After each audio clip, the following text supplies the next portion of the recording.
મહીસાગરના કરિયાણાની દુકાનમાં એલોપેથિક દવાઓનું ગેરકાયદે વેચાણ. મેડિકલ સ્ટોરમાં વેચાતી દવાઓનું કરિયાણા સ્ટોરમાં વેચાણ. એલોપેથિક દવાના ગેરકાયદે વેચાણનો વિડીયો વાયરલ થયો છે. આદિવાસી વિસ્તારમાં નાગરિકોના સ્વાસ્થ્ય સાથે ખુલ્લેઆમ ચેડા થયા છે. તાવ, શરદી, માથાનો દુખાવો, ઝાડા ઉલટીની દવાઓનું વેચાણ ખુલ્લેઆમ થયું છે. કરિયાણાની દુકાનમાં આજે વેચાણ છે એ થઈ રહ્યું છે. આ દ્રશ્યો પણ આપ જોઈ શકો છો.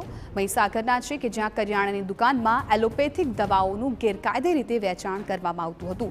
મેડિકલ સ્ટોરમાં જે દવાઓ મળતી હોય છે એ દવા કરિયાણા સ્ટોર્સમાં વેચાતી હતી. એલોપેથિક દવાના ગેરકાયદે વેચાણનો વિડીયો પણ સામે આવ્યો છે.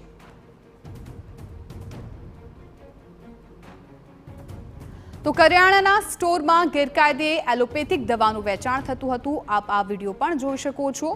સામાન્ય રીતે તમે જ્યારે કોઈ પણ દવા, માથાનો દુખાવો હોય, પેટમાં દુખાવાની હોય, ઝાડા ઉલટીની હોય, દવા લેવા માટે મેડિકલમાં જતા હોવ છો, પરંતુ આ દ્રશ્યો જુઓ જે જોઈને તમે ચોંકી જશો કે કરિયાણાની દુકાનમાં એલોપેથિક દવાઓનું વેચાણ થતું હતું. એલોપેથિક દવાના ગેરકાયદે વેચાણનો આ વિડીયો સામે આવ્યો છે. મહીસાગરની આ ઘટના છે. હવે આ કરિયાણાનો જે સ્ટોર ચલાવે છે એ સ્ટોર માલિકની પોલીસ ક્યારે ધરપકડ કરે છે, ક્યારે તેની પૂછપરછ કરે છે એ જોવાનું રહેશે, કેમ કે સીધી રીતે લોકોના આરોગ્ય સાથે ચેડા થઈ રહ્યા છે, લોકોના સ્વાસ્થ્ય સાથે ચેડા થઈ શકે છે.